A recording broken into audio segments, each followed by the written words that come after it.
Friends, மல்லி சீரியல்ல இதுக்கப்புறம் என்ன நடக்க போதா அப்படின்றத இந்த வீடியோல பார்க்கலாம். போயும் அந்த சின்ன ரன்னிங் ரேஸ் 100 மீட்டர் ரன்னிங் ரேஸ்க்காக தீபிகா வந்து இந்த அளவுக்கு ஒரு குழந்தைய சித்திரவதை பண்ணுவாங்கன்னு சொல்லிட்டு நினைச்சு கூட பார்க்கலைங்க. தீபிகாவோட கேரக்டர் வர வர ரொம்பவே ஒஸ்டா போயிட்டு இருக்கு. ரொம்பவே கேவலமா அசிங்கமா நடந்துக்க ஆரம்பிக்கிறாங்க. இதனால அவங்களோட மரியாதை எல்லாமே வந்து பஞ்சர் ஆகி போய்கிட்டே இருக்கு. என்னைக்கு தீபன் வந்து பொங்கி எழுந்து சீறி பாயிறாருன்னு சொல்லிட்டு தெரியல. அவரும் பொறுமையா இருந்துகிட்டு தான் இருக்காரு. முடிஞ்ச அளவுக்கு வாயிலேயே பேசிக்கிட்டே அட்வைஸ் பண்ணிட்டு இருக்காரு. ஆனா என்னதான் இருந்தாலும் மத்தவங்க குழந்தைய வந்து இந்த அளவுக்கு கொடுமைப்படுத்துறது வந்து ஓவர் தான். இதையெல்லாம் பார்த்துக்கிட்டு கண்டிப்பா தீபன் வந்து அமைதியா இருக்க மாட்டாரு. இதுக்கெல்லாம் காரணம் தீபிகா அப்படின்றத கண்டுபிடிச்சிட்டாரு. இருந்தாலும் ஆதாரத்தோட அவருக்கு வந்து ஸ்ட்ராங்கா கிடைச்சது எவிடன்ஸ் அப்படின்னா கண்டிப்பா தீபிகாவை உண்டு இல்லைன்னு ஆக்க போறாரு. அந்த மாதிரி செஞ்சாதான் தீபிகாவுக்கு கொஞ்சமாவது புத்தி வரும். யாரும் இல்லாததுனாலதான், தன்னோட தப்பை தட்டி கேட்க யாரும் இல்லாததுனாலதான் இந்த மாதிரி எல்லாம் நடந்துட்டு இருக்காங்க. டைவர்ஸ் கேஸ் வர கோர்ட்டுக்கு வருது அப்படின்னு சொல்லியிருந்தாங்க.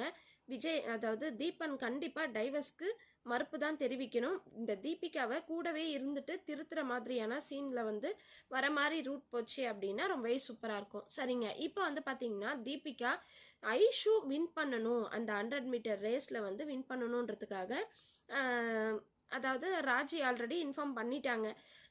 இந்த வெண்பா வந்து வரமாட்டா, விஜய் வந்து ஸ்ட்ரிக்டா சொல்லிட்டான் வரமாட்டா அப்படின்னு சொல்லிட்டு. ஆனா மல்லி வந்து அந்த மாஸ்டர் பேச்சை கேட்டுக்கிட்டு நேரா ஆட்டோவில் வந்து இறங்குறாங்க கிரவுண்டுக்கு. இதை பார்த்ததும் இந்த தீபிகாவுக்கு வந்து பயங்கரமா காண்டாவது, வரமாட்டான்னு சொல்லிட்டு வந்துட்டாளேன்னு சொல்லிட்டு ராஜிக்கு ஃபோன் பண்ணி பயங்கரமா திட்டுறாங்க.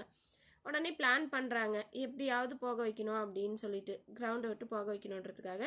விஜய் ஃபோன் நாட் ரீச்சபிள்னு வருது, அவர் கோர்ட்டில் இருக்காரு அப்படின்ற விஷயத்தையும் ராஜி சொல்லிட்டாங்க. ஸோ டக்குன்னு பிளான் போடுறாங்க தீபிகா.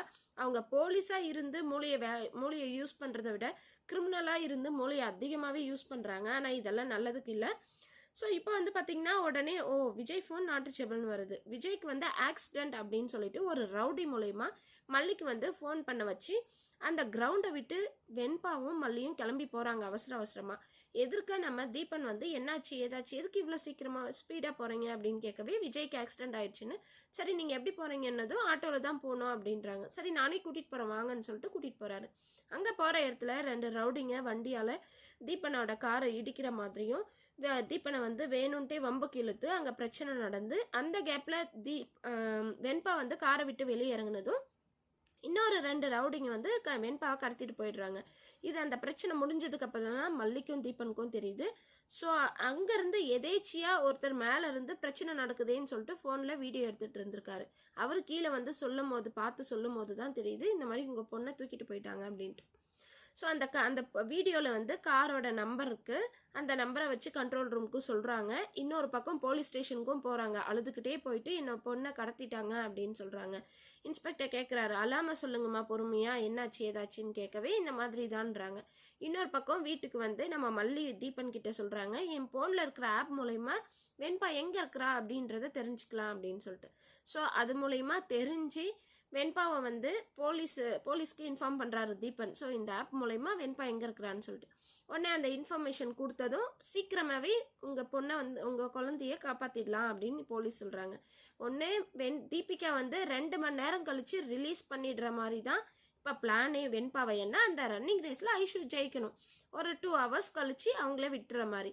இல்லைன்னா அதுக்கு முன்னாடியே போலீஸ் வந்து வெண்பாவை கண்டுபிடிக்கணும். இது 2த்துல ஏதாவது ஒன்று நடக்க போகுது. ஆக மொத்தம் இது எல்லாத்துக்கும் காரணம் தீபிகா தான் அப்படின்றது தெரிய வர, அது வந்து கன்ஃபார்மா தெரிய வரதான் போகுது. தீபன் வந்து வச்சு வெளுத்து கட்டணுங்க தீபிகாவை. பலார்னு கன்னத்துல 4 அறைய விட்டு இனிமே இந்த மாதிரி எல்லாம் செய்யாதன்னு சொல்லிட்டு அடி உதவுவது போல் அண்ணன் தம்பி உதவ மாட்டாங்கன்னு சொல்லுவாங்க. அந்த மாதிரி அடி கொடுத்து தான் தீபிகாவை திருத்தணும்னு நினைக்கிறேன். தீபன் இந்த வேலையை கையில எடுத்தாருன்னா ரொம்பவே அருமையா இருக்கும்னு நினைக்கிறேன். நீங்க என்ன நினைக்கிறீங்கன்னு சொல்லிட்டு மறக்காம கமெண்ட் பண்ணுங்க. இந்த வீடியோ உங்களுக்கு பிடிச்சிருந்தா லைக் பண்ணுங்க, ஷேர் பண்ணுங்க, சப்ஸ்கிரைப் பண்ணிக்கோங்க. ஓகே ஃப்ரெண்ட்ஸ், பாய்.